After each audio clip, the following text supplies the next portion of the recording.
go. Okay, that's it. We're live. Let me do the retweeting. Let people know we're alive. Are you doing another one or just the original one? I'm doing the original, but I never quote tweeted it, so I'm just gonna do a quote tweet. Same. Or whatever. At this point, whatever is fine. Yeah. Yeah, and then let's let people on Discord now.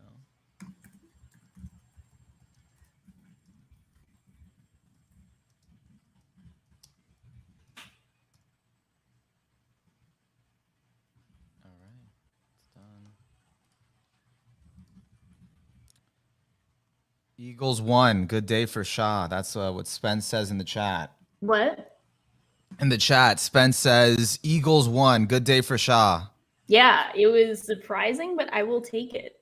You're an Eagles fan? Unfortunately, yeah. This shirt's actually not Eagles related. It's kind of, I mean, it technically could be, but this shirt is actually from Cobra Kai. I love Cobra Kai. Oh, you remember? You've seen like every season, right? Yeah, I watched. I sat down when season 3 came out at the beginning of this year, and like I watched it all in like a day. Oh my god, it's so much fun. And so this shirt is Eagle Fang, bite like an eagle. Yeah. That's awesome. When I went to see. the beach recently, we saw some Cobra Kai hoodies, and they looked like really cheaply made, but we were so tempted to get them. Like me and my friends, we just wanted to rep Cobra Kai. I would totally. I mean, I guess we did. This shirt's like pretty decent though. Like, I mean, it's like a normal t-shirt, and I love it. But, yeah, no, I love it. I would totally get Cobra Kai merch. I think it's such a fun show. Yeah, no, it's super fun. I think season 2 was it had the highest peaks, but season 3 was still good. Did you think it was kind of ridiculous? Because my fiance watched it first, and he was like, "So I'm loving the show," and then they have the fight at the school, and everything just got out of control. It escalated he's so like, much. He's like, "This is normally pretty lighthearted and fun, but this time, like, people are just getting like hurt for like ridiculous, like to a ridiculous degree, like outside the realm of everything." The good thing, though, I think the show's like mostly self-aware, so it did like use that as fodder to poke fun at like the wives were telling the husbands Daniel-san and the other guy, like, you guys are adults, you're taking this way too seriously. That's why I love the wife when she's like, how about we go to the police? Because you guys are not like karate masters, like go to the police. A dojo. Yeah, so funny. I don't know. I love I like the original Karate Kid, but I'm not like, I don't know. I'm not like a Karate Kid stan. I don't know many people who are. Like, me either. I kind of jumped on. I had watched the first one. My friend had watched all 3, so he was telling me like, oh no, this bad guy's like from 2, and I'm like, oh, okay, giving cool. You the lore. Yeah, like I'm not gonna go back and rewatch it, but I appreciate it. Also, everyone in the chat, we're talking about Cobra Kai. If you haven't watched it, it's on Netflix. It's really good. It's really fun. And also I hope you're all doing well. We missed you guys. Weirdy says bone or boneless. I think this is in reference to the recent Trash Taste episode where they were arguing over bone or boneless chicken. Oh, I like bone chicken. I've not had boneless chicken. Well, I have had boneless chicken, but like I think in a weird way, boneless, like, boneless wings, I feel like they're not really wings unless they have bones in them. Like they're still good, but like I love wings for like bone wings. Yeah. I didn't know what's your take? Guys, also let us know if the audio sounds good, if Shah sounds good, if I sound good before we start. If you hear any issues or echoes before I get to this. Boneless chicken supremacy. I'm sorry. That's another Civil War. And you know what's funny about that? Everyone around me, like all my friends, my fiance, like they're all bone chicken. So they all disagree with me. My people, and I think my fiance is boneless. Like I think he goes either way with them, but I think he prefers boneless sometimes. Yeah, so, like, I just prefer boneless. I don't know. I got like used to having it with the bone, and then like now I'm appreciating it more that I'm older. But it's just so much more convenient. Just I think that's it. I feel like they're not like wings. I feel like they're chicken nuggets. I mean, I love chicken nuggets, but they're not wings. I do like chicken nuggets. I like tenders. Yeah, chicken tendies. Drax says, in relation to the actual topic of the episode, I think I'm only going to be watching like 3 anime next season: Komi, Lupin, and JoJo. So those are. I don't blame you. Those are good picks. Speaking of bones, JoJo. Yeah. Like, Audio is good. Weirdy8 says correct. So I was right. Trash Taste episode. Thighs are fine, but the closer to the bone, the juicier. I feel like that's a cosign for Team Bone. I didn't know. What did Trash Taste say about it? I didn't watch the episode. I kind of just heard about it. Yeah. I feel like Connor would be the boneless guy, and then Joey and Garnt would be Team Bone, and they'd be like, what's wrong with you? How could you do that? Or it's the other way around, and Connor is Team Bone, and the other two are like boneless all the way. I think I saw that Garnt tweeted something about like, I'll rather take like my crust than, like crust on pizza than sacrifice the bone. So I think he is a bone guy. I'm not sure. I feel like you could just tell because it's always like Connor is in like a really funny way the odd man out, and they're like, how could you come up with this take? And then it reveals more people who have that take, and then it's like Civil War every time. I mean, I didn't want to escalate here yet. I was saving this for a future episode, but since we're talking about food and I love food, I need to ask: pineapple on pizza? Of course not. Oh no! You like pineapple on pizza? I love pineapple on pizza. You're from New. Don't say it, but I love it. You can't say that. You're not allowed to. Like, how dare you? I love pineapple on pizza. I have a few friends that really dislike it, but they've gotten used to us ordering Hawaiian constantly. Okay, I just can't do it. Okay, I'm like a huge asshole about pizza. Like, oh really? You like a pizza snob? I'm a huge pizza snob. I get like territorial about it. Like I get like really, I will fight wars over we pizza. Can't have a hangout where we both order pizza. Like it just won't work out. We can. I'm not gonna be like that guy where I'm like, you can't have the pizza you want. Like I'm not gonna tell people they can't do that. But I do get like, I think it's more like the area where like my area is so good at pizza that I'm like, I don't trust like non-traditional pizza toppings. No, like I just don't trust people from like non-pizza heavy areas on pizza. Like, and I expect the same thing from like other people. Like if you're in I don't know, the South, like if you're from like the South or Midwest, like I would not trust an Easterner's opinion on barbecue. Like I just wouldn't trust that. I know good pizza. I've been acquainted with good pizza. We'll find out. I mean, you can disagree, but I love the taste of pineapple on pizza. But I also like pineapple on burgers. I like pineapple on hot dogs.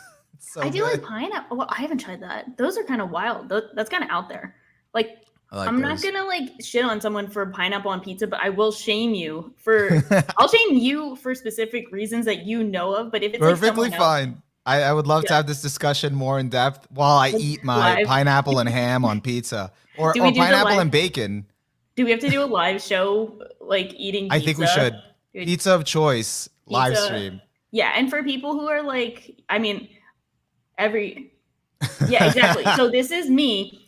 So yeah, outed. That's me. Like I mean, this is valid. Pizza on the East Coast is dope. But that's the thing is like, I think each area has their own food that they're good at. And I wouldn't expect them to like food in my area that we're not as good at in their area, like barbecue stuff from the South or like specific fried food from the South that they're really good at that we're not as good at. Like I respect each area having their thing. Like, what is it? Crab cakes in Maryland. I expect them to come up here and be like, your crab cakes suck. And I'd be like, fair, you guys own this. This is your thing. And I did have lobster in Maryland. Pretty good. Yeah. Like I expect that's their thing. I think you were right. Back to the previous topic. Connor is boneless. They have a poll on Trash Taste Twitter. Let me see. I need to find this out. We're sorry, guys. We're talking. We'll start soon. Yeah, we're Promise. Sorry. But that's like kind of that's the vibe for this episode. If anyone is like not vibing, like this is kind of our hanging out and chilling. Yeah, this is food. What we have dubbed. I was gonna say it in the episode, as you'll see when the opening comes up. This is open season. Open season, yeah. That's what we're calling it for now. When we like don't have like one specific like big topic, we want to dedicate a whole episode to, and just we have a few different topics we want to touch on. Okay, so it's Oh, sorry. No, go ahead. I went to Trash Taste Twitter and I did the poll. It is currently 61% boneless, 38% bone. So I'll be in the minority, the vocal minority. I don't care. I love it. Now we just need one for pineapple pizza, and then we need to have it on stream. Do we do that? Should we post that on our Twitter? Probably. Yeah. Yeah, I'll do it right now. And I will honor it. I will bring it to the next stream. We will find out, guys. Come back. I will come back in a week to find out the answer. I hope the answers turn out differently. Weirdy says, I will meme hate pineapple on pizza, but it's only really bad because of how thick they add it. Pineapple is fine on very meaty pizza since the acidity works well on fat.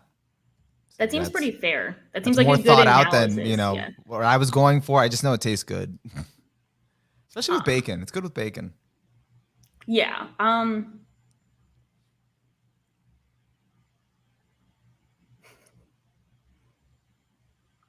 There's no good way to be like pineapple on pizza versus, and I'm like, no pineapple on pizza. like there's no pineapple on pizza, abomination or masterpiece. Oh yeah, I wanted to, yeah. I atrocity or masterpiece. Masterpiece. Yeah, that's a great way of putting it. Okay. So I'm gonna post the tweet, guys. I'm posting the tweet. You guys have need to your let us answers. know. Weigh in. Please weigh in. I mean, I don't need to be validated. I know I like it. There are very few things. Like, there's a lot of things. Yeah, I might like seek validation on. Food is no. I just like food, and that's it. I don't need validation. It's definitely not that deep. Yeah. But if I do, it's like I'm losing on the bone one. So if I win on the pizza one, that's okay. Muska Art says, I don't believe in pizza. I have some bad news for you. That's a whole other argument. You're in a different minority there. I think that's a thing that's where I go like, okay, but like if your area is bad at pizza, then I probably wouldn't believe in pizza. But like, I guess that's fair. If you're from my area, you should probably believe in pizza. Yeah. If not, then that's a different issue. Yeah, it is a different issue. Okay, I think we should just get started. To get off the food topic. let's move on. All right, gonna start, but we can continue about food later on because, as I said, it's really an excuse to just be able to just dive into different topics. Yeah, pretty much. All right, so let's do it.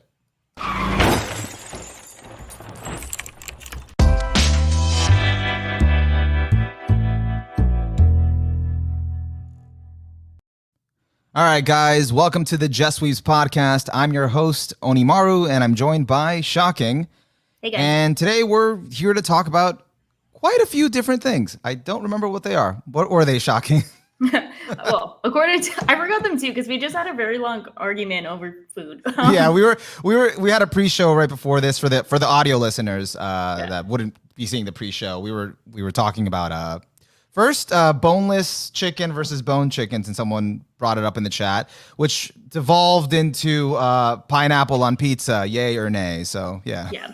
So we have a poll on our Twitter account to decide pineapple on pizza, yay or nay. Go check that out. We will reveal our thoughts on that next week. But in the meantime, we are talking about a plethora of topics, including upcoming fall anime, the latest Berserk chapter, which is 364, and then another Matrix movie. Yeah. Matrix Resurrection. So we're going to get our thoughts on that. In the chat, I already see they've pointed out they love that you're repping ping pong, ping pong animation in your background. I am animated now because we got ping pong. Yeah. Have you ever played ping pong too, like the ping pong OST? Do you think that's like a good call? It probably is. I played ping pong recently and it was fun, but I did not play it to the OST. It probably would have made it better. It probably would have made my suckage better. Yeah, no, I need to do it. We'll find out if that's my power up. Just start saying enter the hero 3 times. Just Weeb's ping pong match. Yeah, that would be fun. On to fall anime. Do you know what's coming out? There's a few anticipated shows. I think the really anticipated ones are sequels. My favorite, low-key love sequels. I don't know what, I know a lot of people don't like sequels for new shows, but I always love sequels because I've probably either seen the first season or I'm just like, hey, this is cool. Let's do it. There's that familiarity. It's like you come in and you're like, okay, I know what I want to watch. You don't have to kind of like go, take a shot in the dark and it might be a 6 out of 10 for the season. Or sometimes it surprises you and it's another 6 out of 10 for the season. Yeah, so like the shows that I'm seeing like on the Annie chart, like Demon Slayer. So do you already have in mind kind of like what you want to watch, or are you kind of also like more or less more open-minded or kind of cynical, you're kind of like, I don't know what I want to watch. I don't care.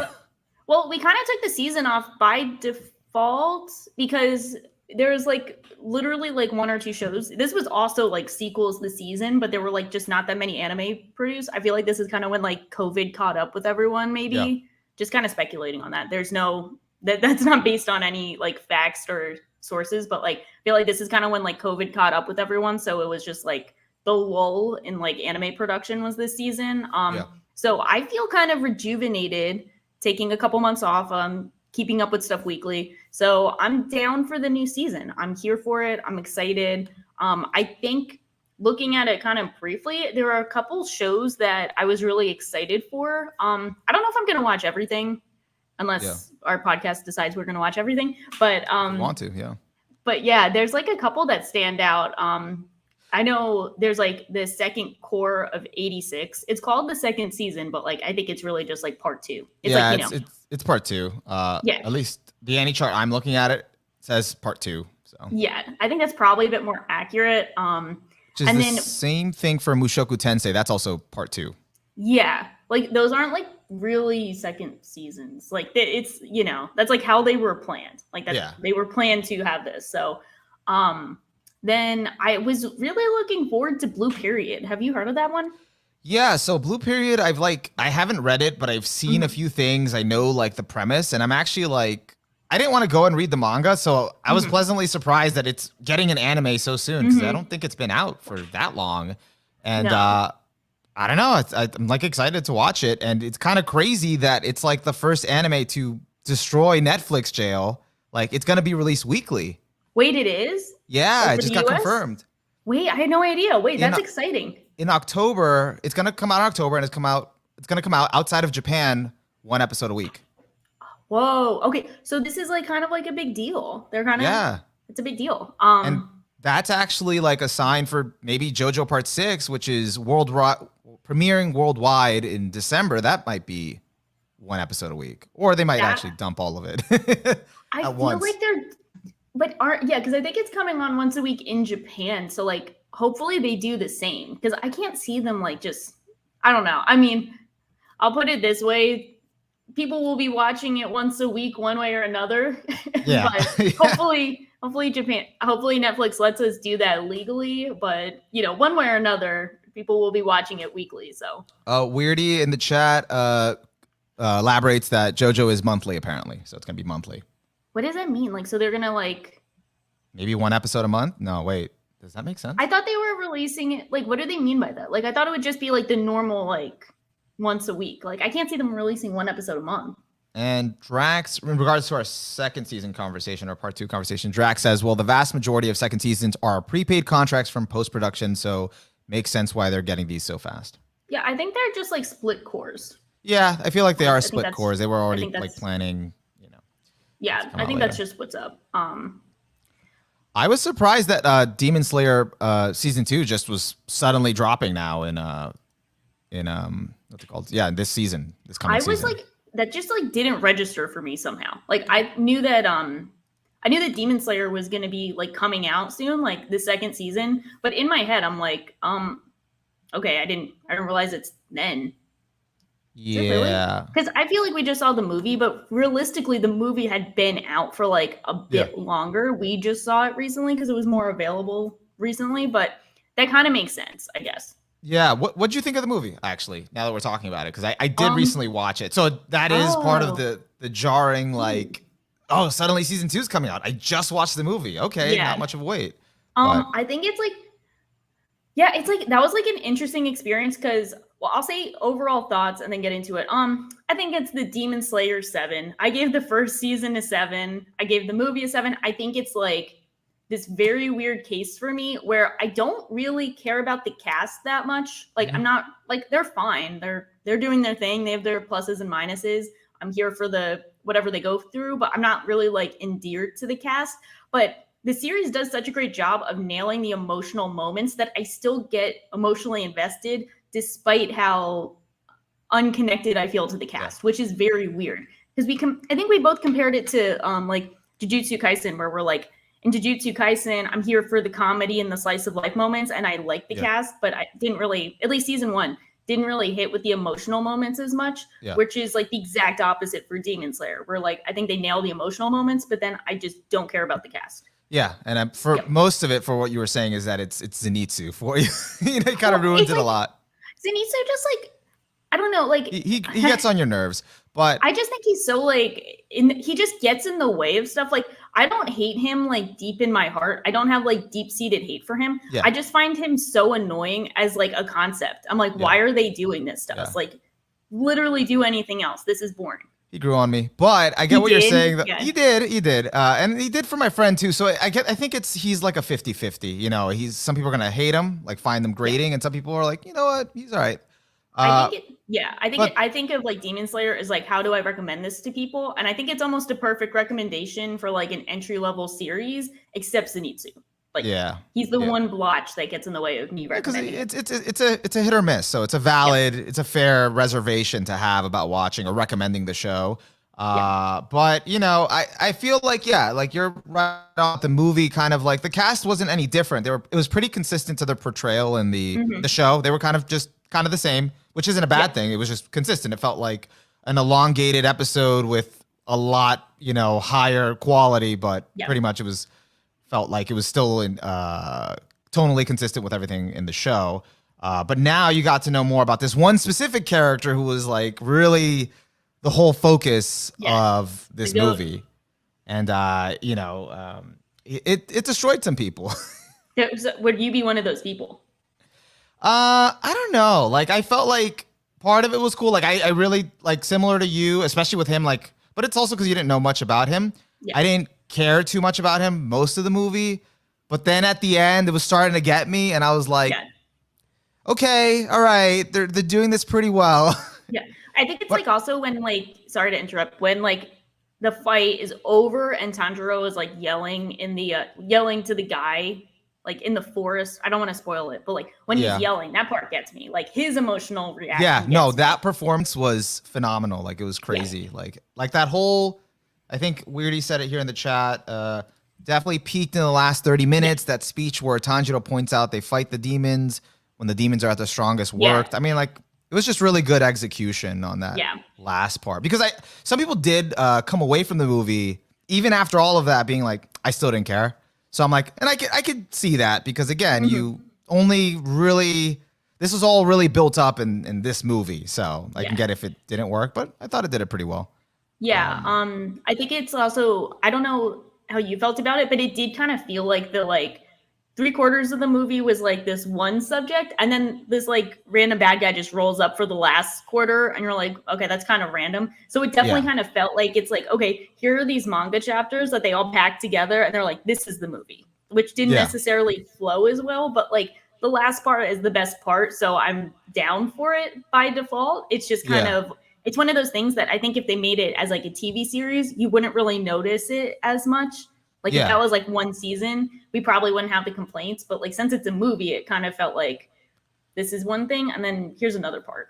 Yeah, and you know, I don't want to get more into it because I feel like it's more spoiler territory. But I think the execution was good, and it left me with enough like interest in seeing like, okay, I want to see where the story goes next, and here we are. Here's season 2. So I'm excited to see where it goes.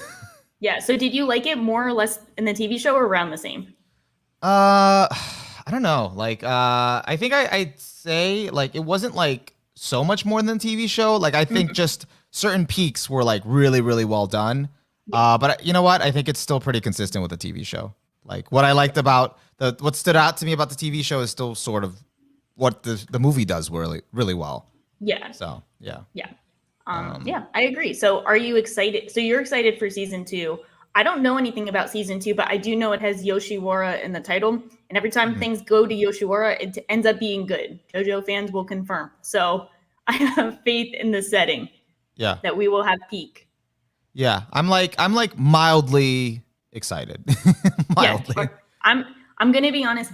I will expect another Demon Slayer 7 out of 10. And if I get that, I'll be perfectly content. So, you know, I think somewhere along those lines, I am interested more in the lore actually, and like how they what they reveal more about that. I do want to know more about the breathing stuff and kind of like, you know, Tanjiro's father, and like I really am interested in that part, but that's the, you know, the part that I kind of want to see hopefully gets addressed or revealed in season 2. So yeah, fingers crossed. I would like to see more of that. But I'm a little bit of a oh, sorry, go ahead. No, that was it. No, was that really it? Yeah, the end of my sentence. I was gonna be like, yeah. I mean, I think it's bad. I'm a little bit of a degenerate because I'm like a little more excited for Mushoku Tensei Part 2. I don't know, like, I don't really know what the deal is with that show, but I also don't want to know what the deal is, because you know how that's like that's one of the ones where people complain about it, because like it's I guess when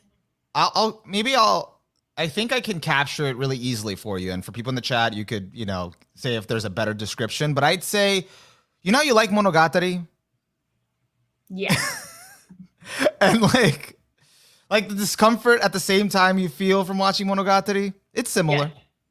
But it's like that.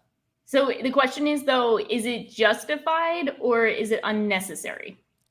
That's it. That is a good question. Because that's the thing for me. It's like, I don't mind uncomfortable things if I can justify it in the context of the series and how it like benefits something. But if I feel like they're really just throwing it in there for no, actually, you know what? Reason, you might have a point there. It is a little more on the unnecessary side. The show is like horny, like for sometimes no reason.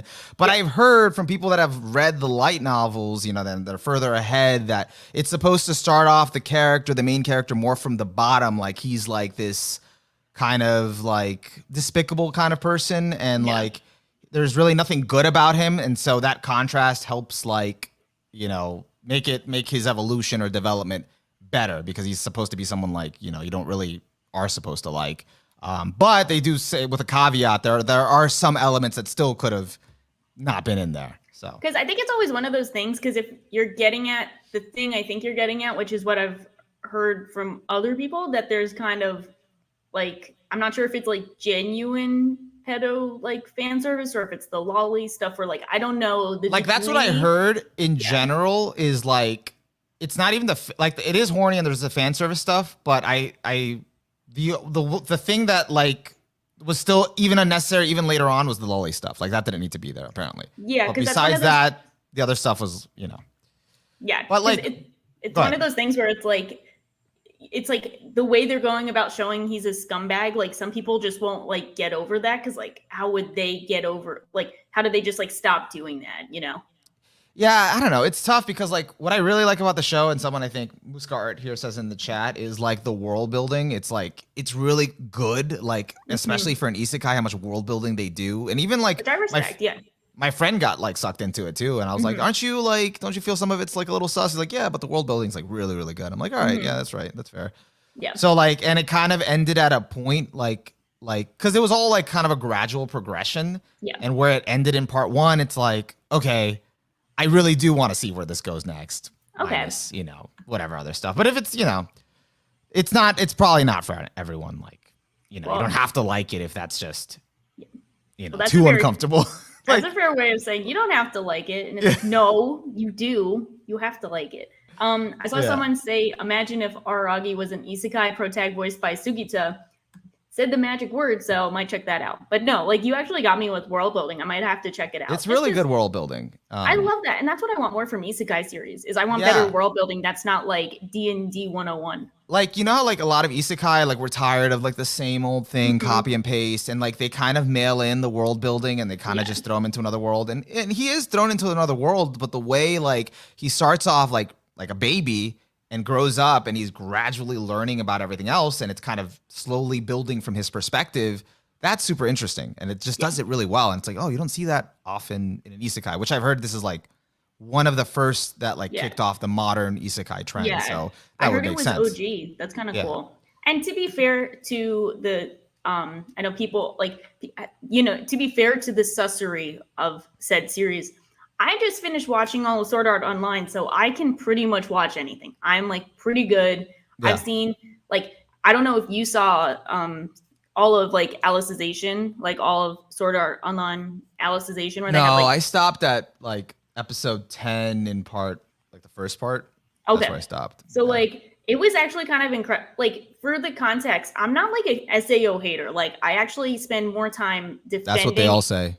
Yeah. I like, you know, like, I was dead ass, like, I spend more time defending SAO than I do criticizing it, even though I wouldn't consider it like a favorite series or even like, you know, I'm like, you know, whatever. I'm like, I think it deserves some credit where credit is due, even though I get a lot of the criticism. But I do think a lot of the criticism towards SAO could be spent on like other series too that people give a pass.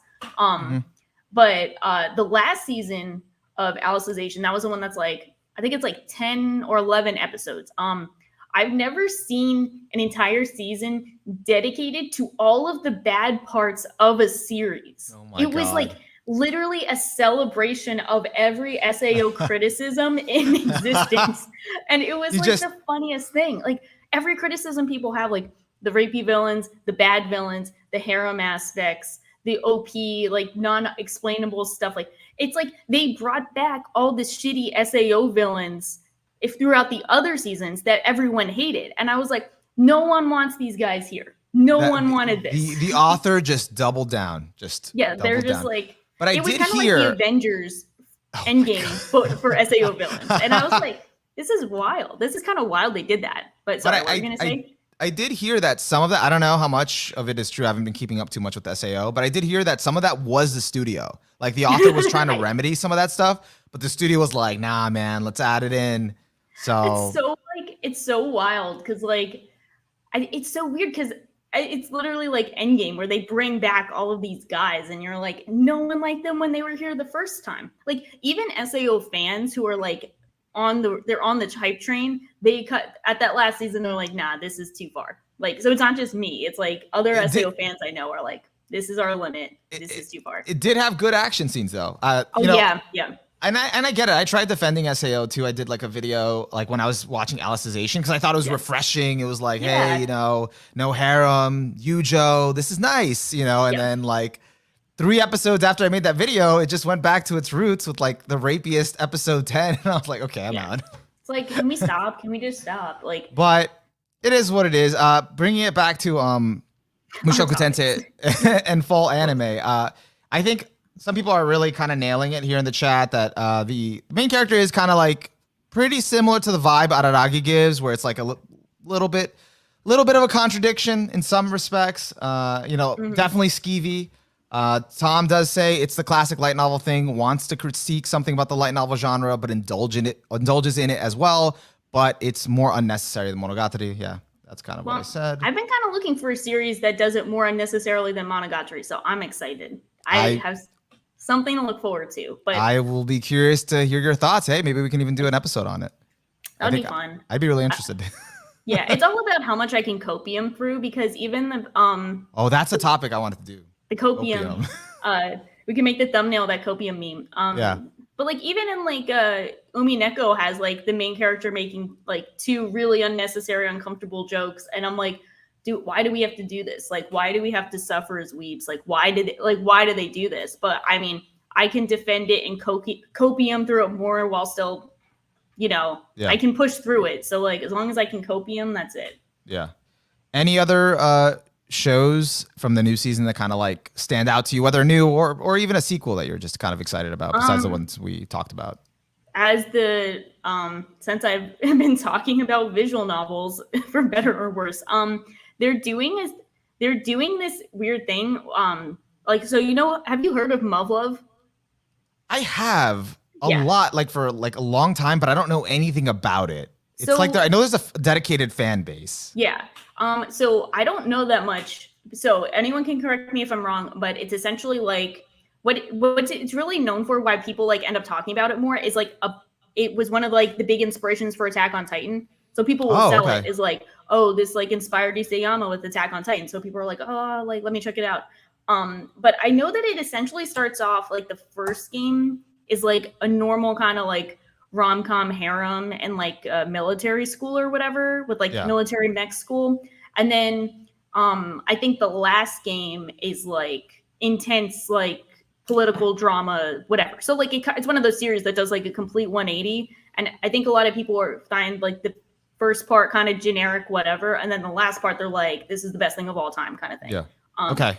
But so that background, I think they're just adapting the last part as an anime for this season called Muv-Luv Alternative. So that's coming out, and it actually looked kind of decent from previews, but out of respect for Muv-Luv fans who are like, please don't watch it, like you won't understand the context, you won't be able to appreciate it because they're only adapting like the last part, I will not watch it out of respect. So that's very noble of you. I respect that. You know? Laziness for the sake of justice. Some people would be like, just wiki it. Just wiki the first 2 parts. But it's tough because once you've experienced like a long running series or a visual novel, like we've all been through those parts where like you have to justify the slow slice of life parts to appreciate the like hype action parts. We've all been there. So like, I understand that they're just like, brothers from another visual novel. And I'm like, I respect you guys. I'd be there in another circumstance. So like, maybe I'll play it one day, possibly not, but like, I won't watch this one. I won't do it. Hey, for $20, she'll play it. Yeah. Or was it 200? How much did you? I think I said something like 200. Like something ridiculously obnoxious that like no one would do. Weebs just send us like. Someone was like, I'll pay you 200 not to do it. And I was like, yes. Oh. That's what, Nice. Okay. Yeah. Counterbid. Counterbid. I'm down. I'm still waiting to play a visual novel. I just got to pick one and then I'll just stream all of it. Are you some recommendations, but suggesting? Okay. I did start getting interested in one again that was outside my like list, but I'm not going to talk about it because I don't want to bore you and I don't want to make promises I possibly won't keep. Okay. Other things here. I know that people are excited about Komi-san. I never read the manga. That's finally getting an anime. Have you read it? I haven't read it. I've heard about it a lot. Kind of like Horimiya.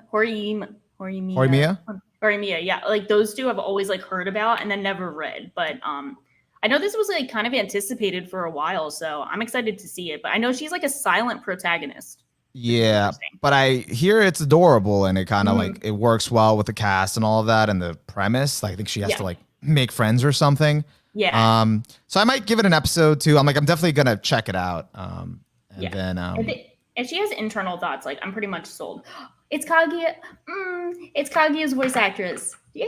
Oh, okay. I have to watch it now. I'm so excited. Yay! Like I'm not huge on keeping up with voice actors or voice actresses, but I do always like when I recognize them. It's like, okay, all right. I'm kind of a little biased now. I'm so excited. I'm kind of the opposite where I love like keeping up with voice actors. Yeah, I mean, I don't know. Like it just like because a voice actor doesn't. They're sometimes cast in really bad shows. So. Oh yeah, but that's kind of awesome. Like I love Nakimura. Like I don't know if you know him. He's like Hawks and then Kuru, of course. Like Tomoya and Clannad, Uraki. Gojo. So he plays all these like asshole other brother. Oh, go for it. No. I was just gonna say, but like you watched all those shows. But not knowing he was going to be in it, or did knowing he was going to be in it lead you to it, or was it a happy coincidence? Like, oh, he just happens to voice, all the characters like I really enjoy. By the time I started being aware of him like after Haikyuu, and I started connecting the dots where I'd already seen like Clannad, Hyoka, and Haikyuu, and I was like, wait, I love all these characters and performances. Like he's done all of these. I really like his voice, and like, I mean. As everyone knows, I'm very bad at pronouncing things, but I guess I've traded the ability to pronounce things for like a semi-good ear when it comes to hearing voice actors. So now I kind of play like guess that voice actor without knowing, and I'll like listen to his series and try and guess who they are. And I had like a semi-decent track record with myself. Like no one else is playing, it's just me. But I just thought that would be a good game idea. Yeah, guess that voice actor. I would be down. No, but recently I think I'm like starting to develop that too, because now I'll just hear like an anime and I'll hear a voice and I've just heard it so much. Like for instance, now I'm hearing Dio's voice actor everywhere. Yeah. I'm like, he's really recognizable. I know that laugh. Yeah. I mean, that's an easy one, but there's a few other ones. I'm like, I've heard them somewhere before, and it's like, oh, okay. And then I look it up. It's like, okay, that makes sense. Yeah, like there are some that you can definitely hear immediately, but like I haven't watched a show for him until now where I will watch Oreimo for him to see how that turns out. Because I got to see it at some point, and I might as well see it and be like... You still haven't watched it? No, it's gonna happen. Group watch. No, actually, have you seen it? No, yeah, I did. Yeah. Well, I think I mentioned it. I mentioned it on our podcast with Giguk when we were talking about. Yeah, that's right. Yeah. Like I saw the last 3 episodes of the OVA. They like worldwide premiere, like an Otakon, and the author was there. He was there, like the light novel author, and like and it was I think we were watching it, and people that were there were watching it first than even the Japanese fans. So it was like literally like the worldwide premiere. Not even Western premiere, like worldwide. Yeah. And we were just watching it, and like everyone was so hyped the first 2 episodes, and then the crowd went so sour in the last episode. I kind of feel that, like based on what I heard, it's like either commit or don't commit.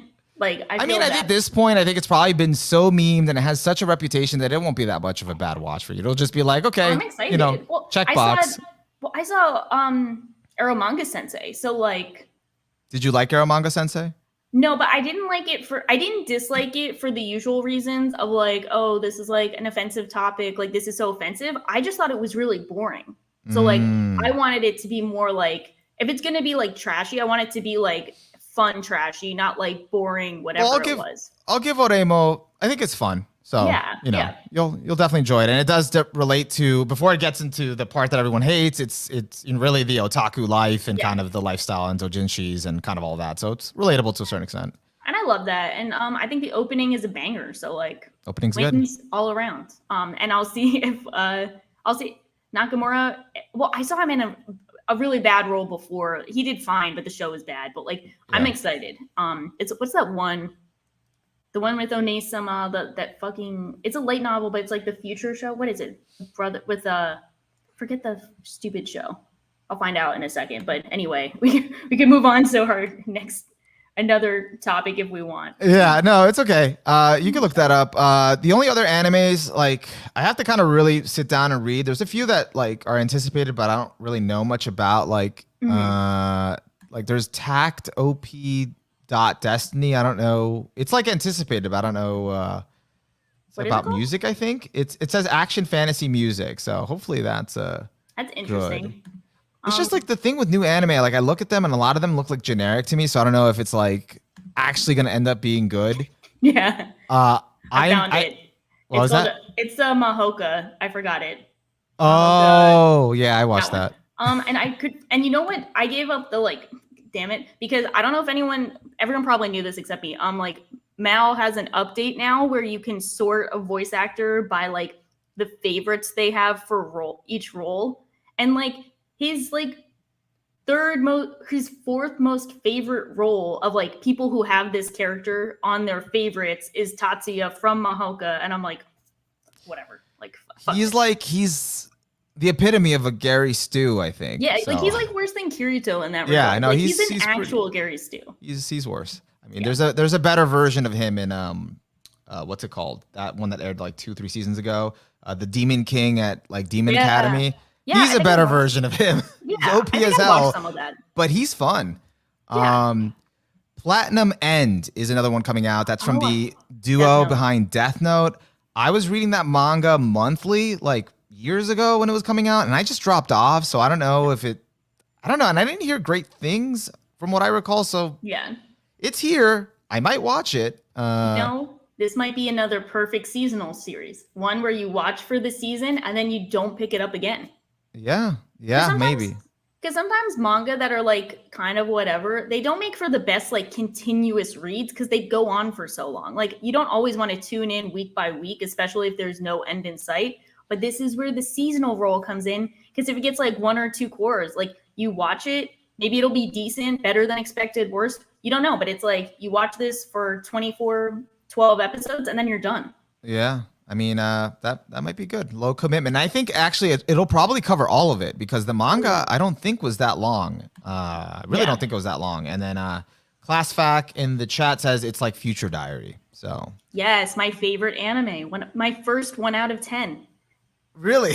Yeah, okay. I'm so nostalgic. I don't think I should give it a 1 out of 10 still. I feel like I'm probably too harsh considering my other 1 out of 10s. I do want to answer Jamie Gidley in the chat earlier on says, are you guys watching Sunny Boy? I've heard things about that recently. I have not watched that. I don't know much. What about you, Shaw? I have heard good things, but I also haven't seen it yet. I was gonna wait until this season was ended and then catch up to everything in usual manner. But I've heard good things about it. I've heard people be like another 10 out of like the ninth 10 out of 10 episode for it. So I mean, I'm down. Like, okay, yeah. I'm like I'm kind of leaning now towards waiting till like kind of what you were doing, like waiting till the end of the season to binge stuff because it's like, because we didn't follow it before, so now we're like, yeah, why not? Yeah, the only one I haven't been able to do that with is Slime season 2. I wanted to wait because they were just like padding it out, like what I wanted it to get to, and like I've been watching every week. I just can't. Oh, that's cool. I can't wait. And then the only other anime that I'm like really excited about, but it is a sequel for next season, is World Trigger season 3. Yes. I just said I was gonna watch. I can't. I already forgot the name of the show. I'm so bad. Oshoku Tensei. What? I can't say Oshoku it. Tensei. Oshoku Tensei. Do I have to watch World Trigger so we can talk about it a lot, like every week? Since you're the World Trigger fan. Yeah. Like, #1 World Trigger fan. Yeah, sure. Yeah, we can. But you have to watch. You have to get through like 70 episodes of the first season. I can do that probably. I can do that. Or 11 episodes in Mushoku Tensei. Pick your poison. Wait, that's both. I'll do both. You know why? Right. I watched 2 episodes of Tokyo Revengers, so I can do anything. I'm curious to hear your thoughts about World Trigger. I'm not sure if it'll blow you away, but I think you'll enjoy it. Yeah. You know? I don't know. I just know the opening and that you love it, so I will watch it. I like it. It's good. I'm planning to, like, after season 3 airs, I'm just going to catch up to the manga because I don't think a season 4 is going to be confirmed for a long time. So I'm like, I'm just going to read the manga after. Oh, yeah, because it's monthly and it had like a long hiatus. So it's not that far like in the manga. I think it's only 200 chapters. So likelihood of a season 4 far off. Oh, that's sad. That's unfortunate. But I'm excited still. Anything else that someone mentioned Osama ranking in the chat? I think that's airing this next season.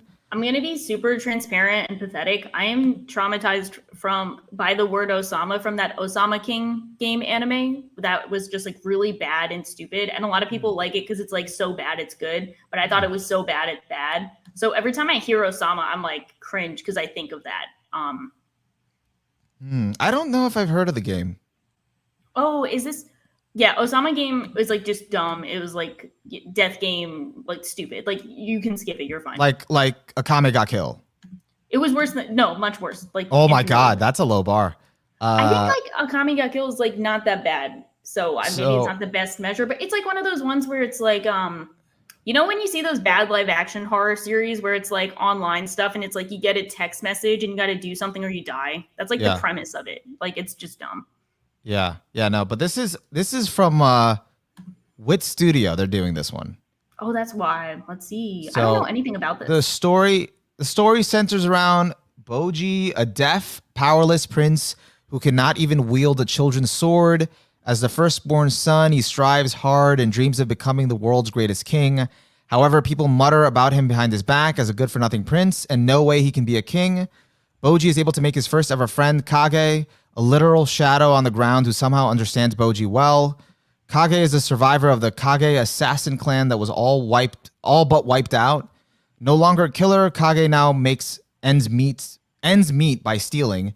The story follows Boji's coming of age as he meets various people in his life, starting with his fateful encounter with Kage. It's an adventure fantasy.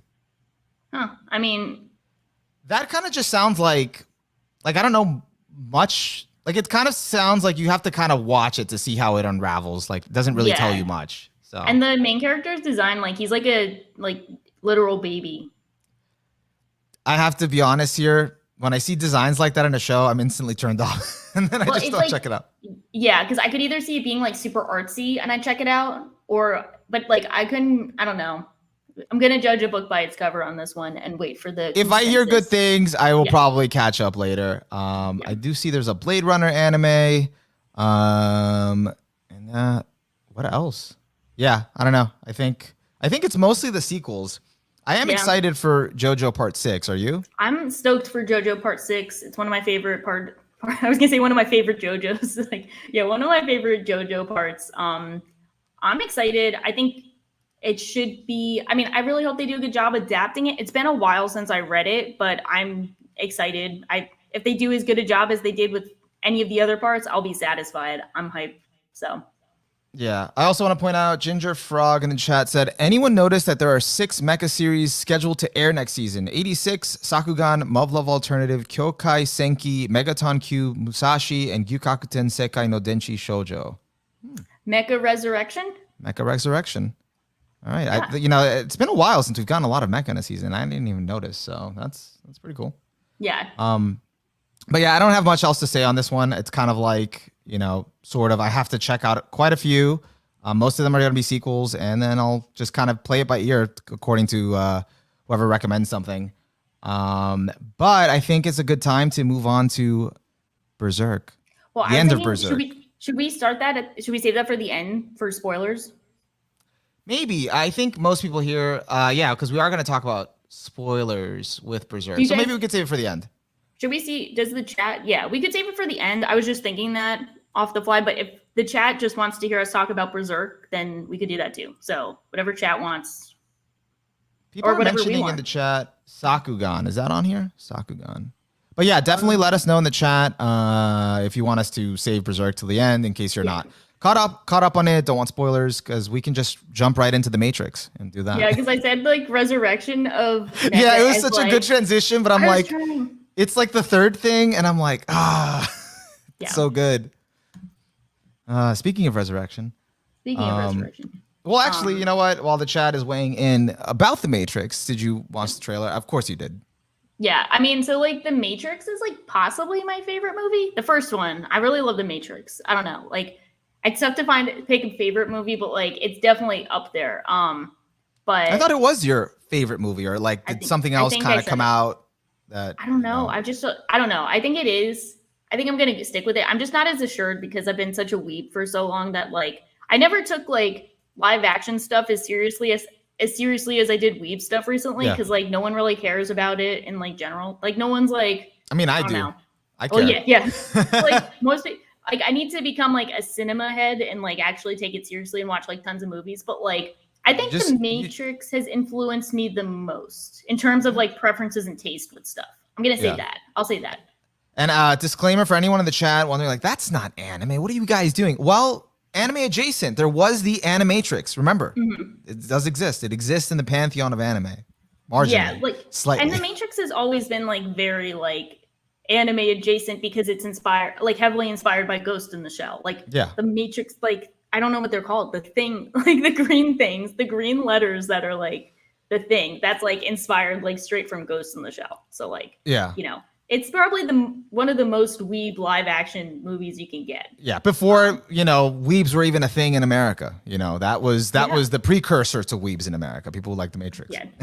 Yeah. So, what do you? Just really quick, excited? Not excited? I'm just like kind of. I am. How do you say like neutral? Because I think the next 2 films for it are like whatever, but.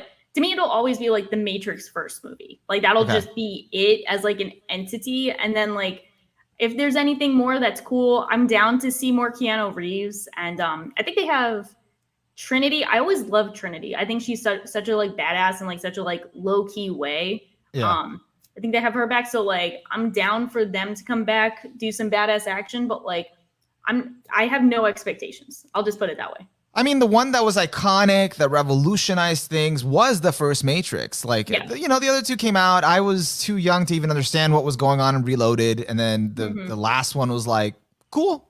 It was action. I got it. And I understood it.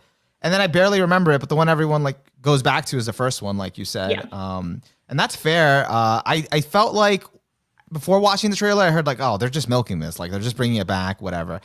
After watching the trailer, I was like, okay. All right. I was actually more interested in this little conspiracy theory that I think this is what all the John Wick movies have been leading to. I think because I was watching it. I'm down with that. And I'm like, Keanu Reeves just looks like how he does in John Wick here. Yeah. He literally just looks like it's John Wick and not Neo. And it's like, wait, what if all the John Wick movies were a simulation, and that's why Morpheus is like a king of like birds, and he's in there. And then all of those simulations had to happen so he can come back and find out, hey, he's the one. And this leads to his resurrection. And I think John Wick 4 is actually supposed to come out at the same time. I would love a crossover of that. That would be like so cool. That would just be it. I don't actually think it's gonna happen, but it would be pretty cool. I like your headcanon.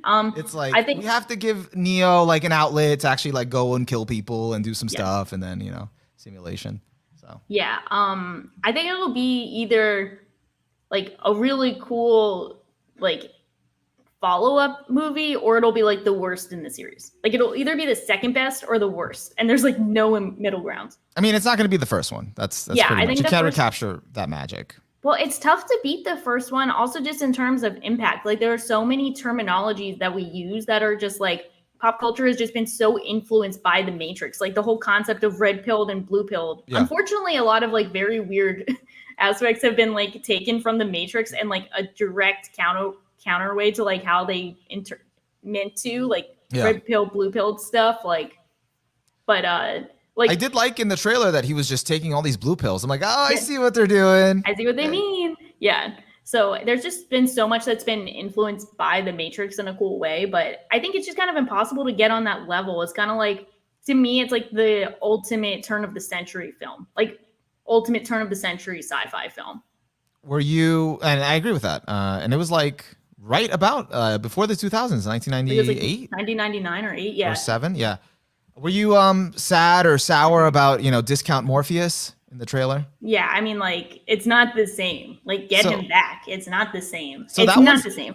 That one was interesting. I looked it up. I don't know if you did afterward, because I was curious. I'm like, why is he, like, Trinity's back, Keanu's back, and I'm like, oh, that's right. The actor died. Ah, that's so sad. That sucks. And then I look at him like, wait, no, he's in something. He's not dead. Why is he not back? You got like Lawrence Fishburne is not dead. Do we know why he's not on? So it turns out that the character Morpheus, because apparently they are keeping the Matrix Online game, the MMO from 2005, canon, and Morpheus, the character, died in Matrix Online in 2005. So that's why he's not back. But like, it looks like they have like a character on the cast list named Morpheus. And I don't know. Look at this, like. But maybe he's not the real Morpheus, or you think they just recast him? I don't know, because apparently there was an interview with the actor. Maybe they're keeping it under wraps too, because he said, "Oh, why didn't you come back to the Matrix?" And he's like, "For that, you'll have to ask Lana Wachowski." Okay, that's like wild though, because to me, it's not the Matrix. It's not the Matrix without Neo, Morpheus, and Trinity. They're like my goats. Like that's it. But like Morpheus is second to like Neo. Possibly even more important. Like, I think you could make an argument for like a Morpheus only series. Well, that would actually be pretty good. Yeah, definitely one of the best mentor characters for me. And the whole interesting thing also of like my relationship with the Matrix is like, you could always, it's like a lot of the things in the Matrix, a lot of the themes are so kind of universal that you can interpret them from like, it lends itself to interpret itself like through many different lenses. Like at one point, like there was like Bible school like telling me like, oh no, it's all its themes are like Christian and the resurrection, and they were like analyzing it through that lens. Then like I was like taking a world religion class, and they were like, okay, like analyze all its themes through like Hinduism or whatever. I'm like, oh, okay, that actually works pretty well. And then I found out no, it's actually Buddhist, and I'm like, oh, okay, well that makes sense too. And then I think the directors came out later, and it's like a metaphor for them being trans, which is also kind of cool too, which I bet a bunch of people didn't expect either in those religion classes. Apparently Keanu didn't even know. He's like, that's cool. It's just cool that it could be like so applicable to so many things. I think so, because a lot of the things like, again, red pill, blue pill, kind of living in a fantasy, kind of facing the reality and the machines and individual freedom, like all those things are universal and universal enough that you can see apply them to anything. Different lenses, But yeah, I mean, like it's coming on HBO Max, so I'll watch it anyway. So. Yeah, it'll be fun. I think it's just cool to see in general, even though it might be milking it, but like hopefully it's like good milk and not sour milk. Not sour milk. Yeah. All right, so should we get into Berserk? Is it Berserk time? I think it's Berserk time. I think it's Berserk time. We have to talk about Berserk. We got to rip off the Band-Aid. So recently, as those of you in the chat, and spoilers for the ending of Berserk, the quote unquote ending, because recently the last chapter that Kentaro Miura worked on came out, and there's really no indication of like there's somewhat of an indication, but like pretty much that Berserk is going to end here unless they decide to continue it on. And I don't know. I got the sense that there weren't any more manuscripts or outlines left to really continue it. So if they did, it would kind of be made up like by the staff, from what I know. Yeah, I think they said the magazine. I think it's what, like Young Animal. Young Animal said that they were going to do everything in the future in respect to Miura and what he would want. So yeah. I'm guessing that implies that they're not going to do anything else. But also, I don't know if the staff that currently worked with him would feel comfortable doing anything else, you know? Like, I don't know if they feel comfortable continuing it on in his legacy, but we don't know. Like, we don't know him. So, like, it could be, you know, maybe he had a game plan for everything in the future, and he does want people to continue he does want his staff to continue the series. Like, there's no possible way of knowing at this current point in time, which is September 12th, 2021. Like, you know, if anyone's coming back to watch or listen, like, we don't know as of right now. So it could go either way, but we do know this is like the last chapter that Miura worked on himself. So yeah, it's kind of, it's the last chapter in many respects. Yeah, I think this could be considered, you know, unless something surprising, you know, is revealed and there's more story. I think this is the end, for better or worse. Yeah. Like, this is the last chapter. And I think for some people who really consider it like his work and might not recognize other chapters, like, you know, some people who are like hardcore purists, like, this is the last chapter in their view of Berserk. So yeah, you can speak about it in those terms for everyone. So in terms of the chapter itself, like, knowing kind of the context and the background of kind of what happened, it really felt like just another chapter, just continuing the story on. It didn't really, like, you could, you know, say it could feel like an ending, but it really wasn't. You know, it kind of was building into the next thing. But if this was a stopping point, it was a nice stopping point, in my opinion. It's a very thought-provoking stopping point. I don't know about you, because I was kind of chilling for like 90% of the chapter, and then you get to the last few pages and you're like, what?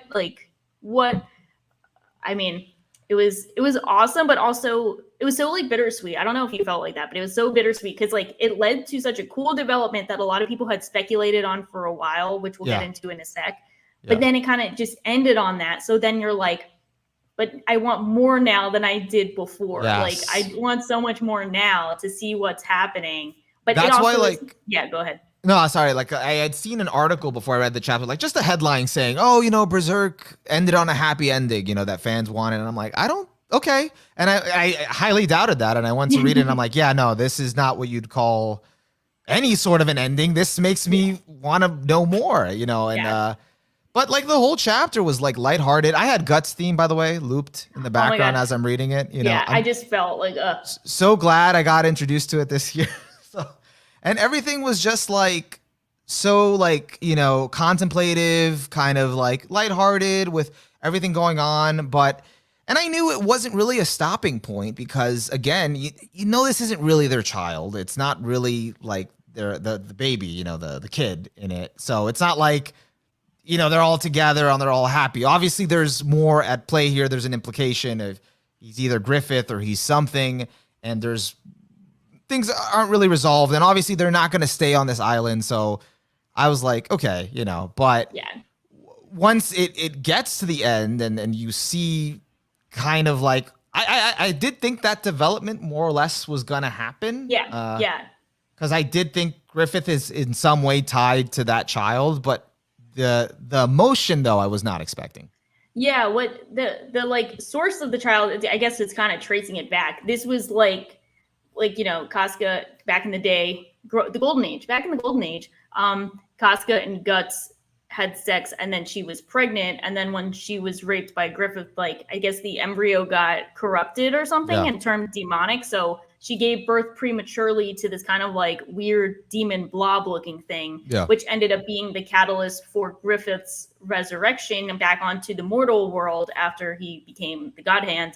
So that was kind of like his source for being tied to the world, which people then, when they saw the Moonlit Boy, they kind of speculated that was Griffith's like other form or like his human form. Mm-hmm. But I'm still like, I might be missing some things, but I was still kind of like, how is he able to turn into it? You know, like, I'm not really sure, but like, he's like part god, so he can do a lot. But the theory that I was like discussing with a friend, and I think, you know, it's Berserk, so it could be plausible, you know, anything can happen pretty much, but like, is that the theory is that like this is a piece of Griffith that he had to leave behind in order to fully transform into you know, the God Hand. So this is like that part of him, and when I saw it through this lens, I'm like, oh wait, that makes sense, because one of the most chilling lines during the eclipse is that Griffith was always focused on his dream, set on his dream. Nothing mattered beside his dream, except when he met Guts. Guts was the only person out of everyone that made him forget his dream.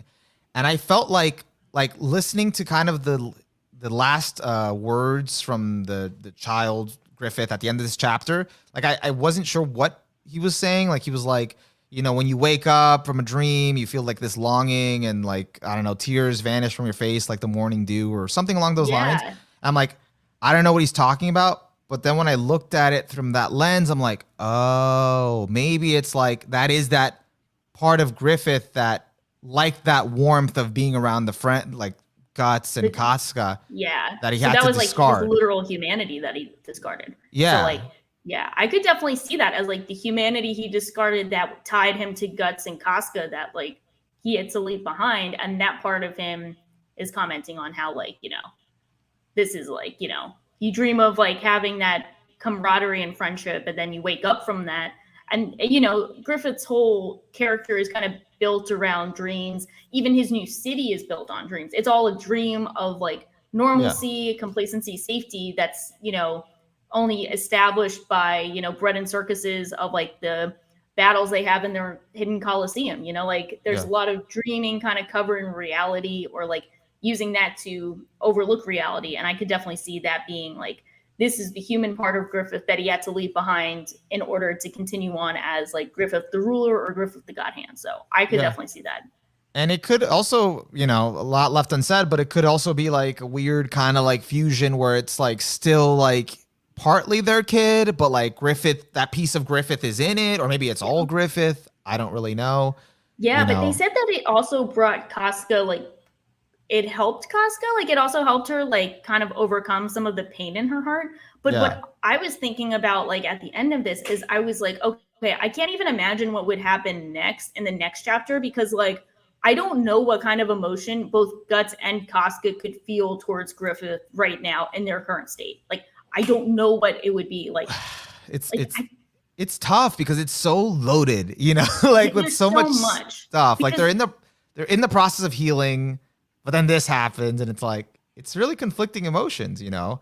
Yeah, because like on one hand, the last time Guts saw Griffith was back when he was like resurrected at the end of Conviction arc, which is the beginning of Millennium of the Falcon arc, and that's when Griffith says like, I don't feel anything, like I have no regrets, like I don't feel anything for you guys. And you see Guts have like this most like emotional reaction of like, how could you not feel anything after all of this? It wasn't even just the actions. It was like, how could this be nothing to you? Like this has consumed my entire life. I fucking hate everything. Like you ruined everything. And you don't even feel anything towards it. You literally discarded it. Like, but so like, naturally, I would imagine Guts would feel some kind of rage towards him, but he's also been making progress towards overcoming his like rage and, you know, revenge for Griffith. Like he was overcoming the idea of like seeking Griffith out to end him because he was so focused on saving Casca. Meanwhile, Casca has been trying to heal from the past trauma, and she can't even look at Guts without being triggered back towards the eclipse. So like, how would she feel looking at Griffith, who's like the main, you know, I would say the main cause of that trauma? Like there's so many reactions, so many emotions, so many things that could happen. And I can't even like predict which way it would go. Like keep in mind, her memory is not fully back yet, but I think that was going to be the trigger to her memory because it was already starting to come back through dreams. But at least, I don't know about Casca, but at least for Guts, like you just said, like his whole arc has been kind of not letting that hatred consume him, kind of overcoming that need for vengeance and revenge and kind of healing that maybe, like, at least from my perspective, I think where this was going to lead to was kind of like the end game. Like it was going to lead to, you know, as much as they want to stay on the island and Guts sees he has people that he has to take care of and kind of like adopted children in a way, you know, and he's like a dad kind of now. Yeah. Like he does have to, he can't leave it alone. He has to settle it. So maybe he would probably, this would be the impetus to finally go and find Griffith and kind of like just end this. But maybe they wouldn't let him go on his own, because now the whole theme is he shouldn't be going at it alone. Yeah. They'd go with him, and maybe it would be him, Casca, and this piece, this humanity of Griffith going with them. And it would be the three of them. Returning Griffith's humanity to him. That would be interesting. or just settling the score and destroying Godhand Griffith, and maybe, you know, I don't know, something like that. Like making peace with that part of Griffith. I don't really know. It would be so interesting because you know that based on what we already have of Berserk, and you know, just based on the complexities of everything, it couldn't just be one simple answer. Like there would never be one simple way of going about it. Like I could 100% see Guts going at it alone and everyone trying to hold him back and him saying like, no, I got to settle this. I could see them going with him, or I could just see like anything happening. I could have seen anything happen because it's such a complicated situation that I know that the ending, or probably the planned ending of Berserk, could not be anything but bittersweet. Like, you know, it wouldn't be completely sad, but you know it couldn't be completely happy. It had to be a mix of both. Yeah, and now that you say that, it's actually kind of like that situation was kind of like Nana levels of complication. A bit more fucked up, but possibly more. Yeah, because there's like no good way to solve it in like that's like a clear-cut way. It's messy. You know, like, you know, sometimes you can predict it, but it's kind of like, what are they going to do? Like, you just have no idea.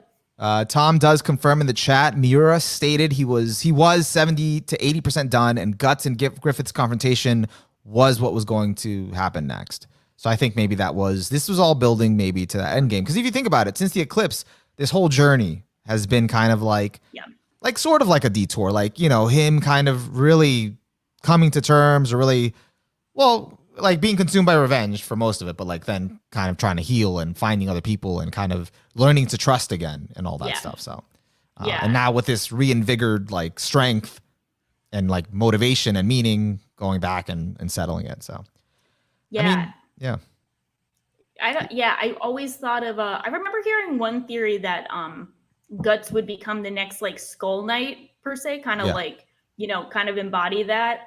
I kind of always thought that was probably what would happen to Guts. Like, it wouldn't be as simple as like he lives happily ever after or dies in like a terrible battle, but potentially lives on as like a figure that's constantly going through like battling fate and battling calamity. I always kind of figured that would be Guts' endgame, but I wasn't sure how everything would come about it. You're probably right too, but I feel like also the Skull Knight was Guts, like kind of where Guts was on his path, and he's trying to kind of like get Guts to not do the same thing, to not follow in the same footsteps. But he did tell him though he's gonna die horribly, right? He did. I don't think he said that. Oh, okay. I don't think he said that. I don't know. So it wasn't confirmed. Okay.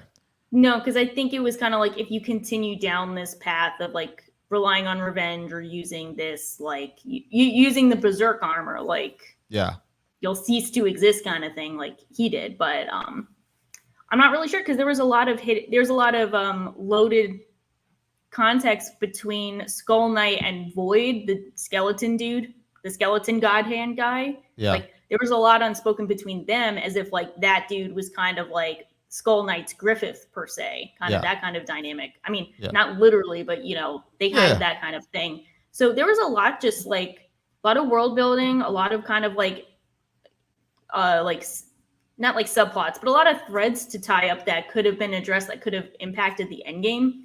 I'm wondering, like someone mentioned this before, would you feel content if someone almost told you like the bullet points of what would happen next? Would you want to know that, or would you want it to either like just happen as it currently exists, or you know? All right. So honestly, the way I think about it, I would be fine with the bullet points but as long as those bullet points were, you know, from Kentaro Miura, like this is where he kind of saw it going, not that someone made it up. Because as much as grateful as I am for his awesome like art, like his passion could be seen through his artwork and it looks phenomenal, but kind of just knowing where it was going to go, you know, I kind of would like that closure because it's different. And I compare it to Nana. It's different from Nana because Nana, I can make peace with it if it never comes back. And I think the difference is, and and I had to really pinpoint it, is that one is that it's in their daily lives, so there isn't all these like world building things, all these kind of loose threads that kind of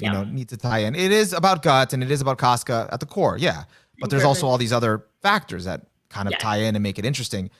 But also, Nana always gave you a hint towards the future, so you kind of already knew where they were at. Not completely, like nothing was fully resolved, but you kind of knew where they were at like 6 years later, so you could kind of make your peace and be like, okay, if it doesn't get an ending, I could imagine this is where this happens. You didn't have that in Berserk. You got a little bit of the future, but that was only in the beginning, and then you got the golden age, and then it's all been in the present. So you don't really know where it was going to end up. Yeah, definitely.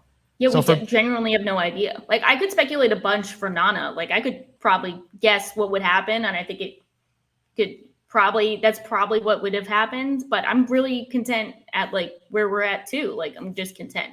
Kind of a similar vein for like Hunter x Hunter too. Like, to me, we got the original series ending. Like, everything else is bonus awesomeness, but like, I'm content. But this is like, I am really like, I really want to know. I really want to have that closure for this. I want closure for Guts and Griffith, just like a series that has been around for so long. I just want to know, but like, I could respect it either way of like, we're not going to release anything that we don't know, or like, we're just not going to release it. I mean, it's either way. Yeah, no, like it's like, I would take the bullet points, but if it never get it, it's more of like, that's just sad, but I'm fine with it. Like, I'm not, it's just sad. It's more of like when I was like in high school, I think I was watching like this anime called Trinity Blood, and that was airing that season. And then like right when it first started airing, I found this out later, the author who was writing the light novels or the novels actually died. So and he never finished it. So then it was like, it had so much potential. I liked it so much, but like there was no point to continue like after the anime, because it's like, I'm never going to get an ending. So, and then regarding how long it's Berserk's been going, Drax in the chat said, well, it had been going for like 20 years. So regardless of the ending, it wasn't going to be satisfactory if that's what people were getting hyped up for it. But there's like different levels of satisfactory. Like, I mean, I just want to clarify, it's been going for like 30 years. It's more than 30 years. It's older than me. It's older than me. Like, it's a bit older than us, but like, I think there's like different terms of satisfactory. Like, I mean, I want it to be thematically satisfactory. Like, I don't want it to be a happy ending I don't want it to be a blanket happy ending. I want there to be happiness, but bitterness as well, because that's how Berserk always has been. It's been like an optimistic story that shines through and pushes through despair and tragedy. Like, that has to all be present. You can't just have like a Disney happy ending by the end of it. But like thematically satisfying. That's what. Yeah, like it doesn't have to be a happy ending. We're not looking for a satisfactory. I'm not talking about the ending satisfying us for what the contents of it. It's more of just having an ending to give that sense of closure. That's where the satisfaction would come from, because like, that conflict between Guts and Griffith has never been resolved. Like, since the eclipse, they haven't really had any other like true actually like face to face. Like, they did like see each other a few times, but they didn't like settle it. Like, it hasn't been settled. So because you don't get that, you can't get that closure.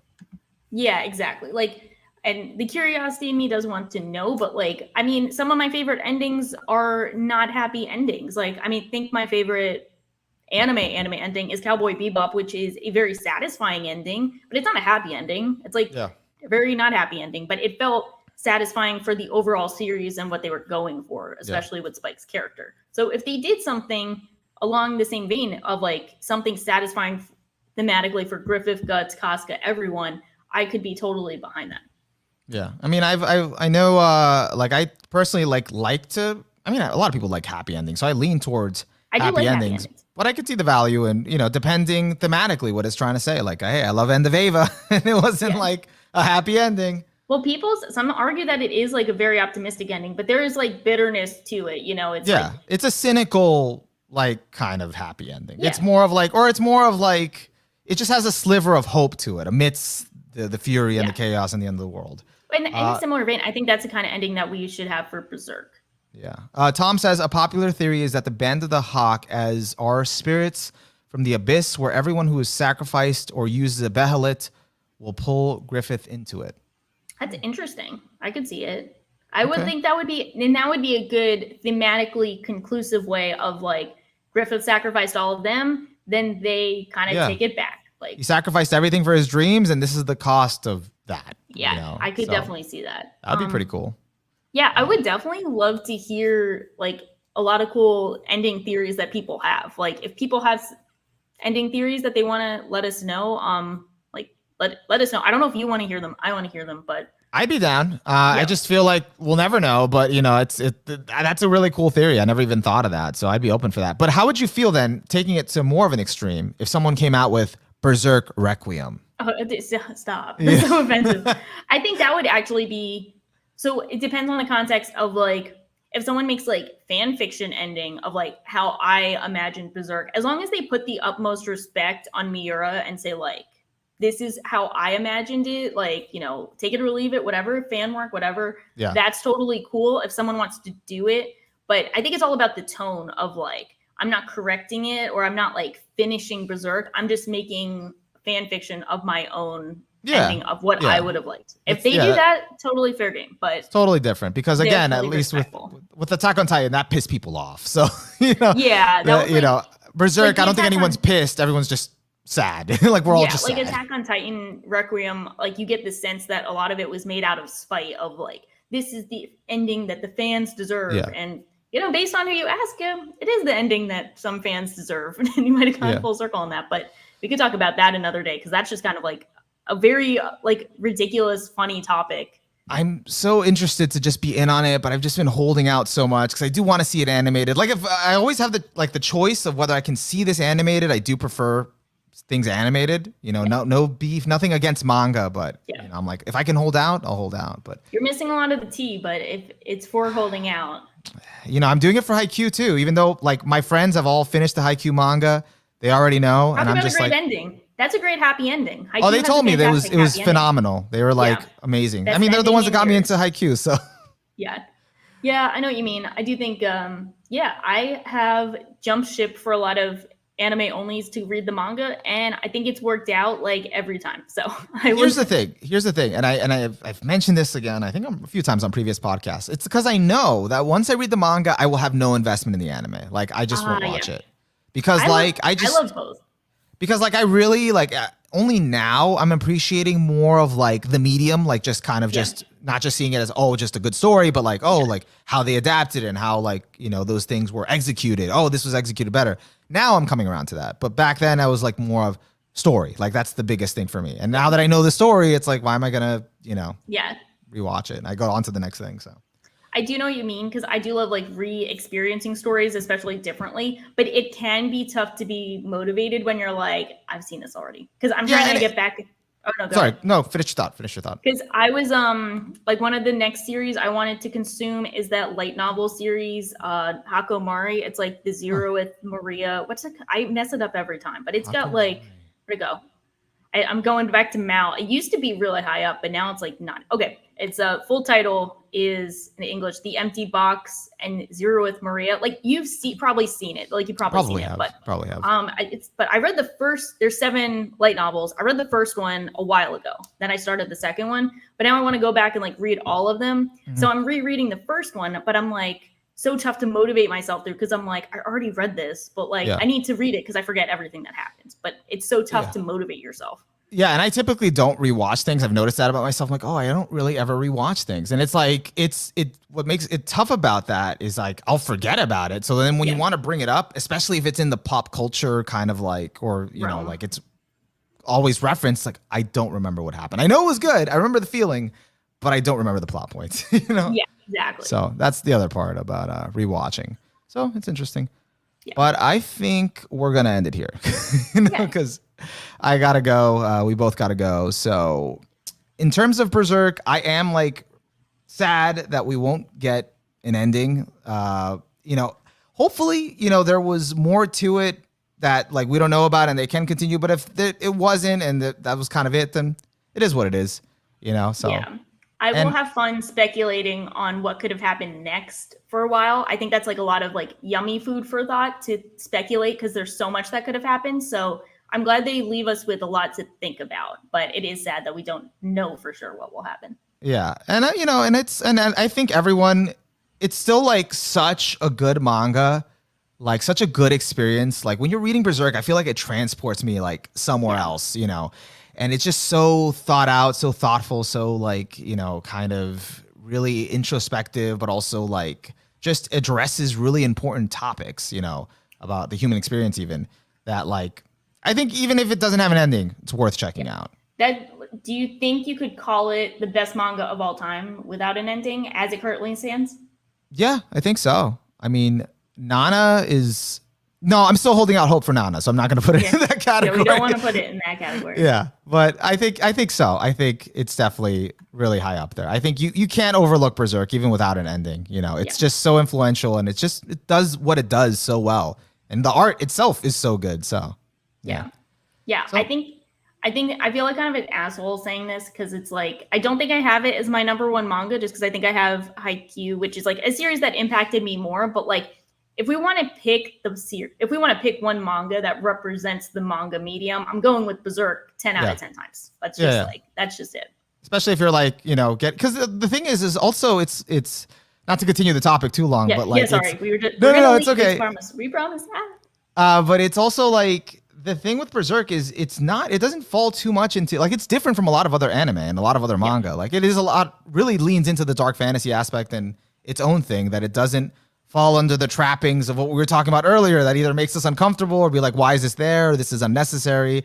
It kind of just is its own thing. So it's easy to like recommend, like, this is a solid, good read. Check it out. Yeah, definitely. So, you know, sad about it, but again, it is what it is. And if you haven't read it, actually, if you haven't read it, I don't know why you're listening to us. Talk spoiling you. Read it. Yeah. Yeah, and also I've really found it funny, Shaw, that you were like, it felt like a Reddit post. Like, am I the asshole? Like, I Berserk isn't my number one manga. No, but I felt bad. It's like no, it's like.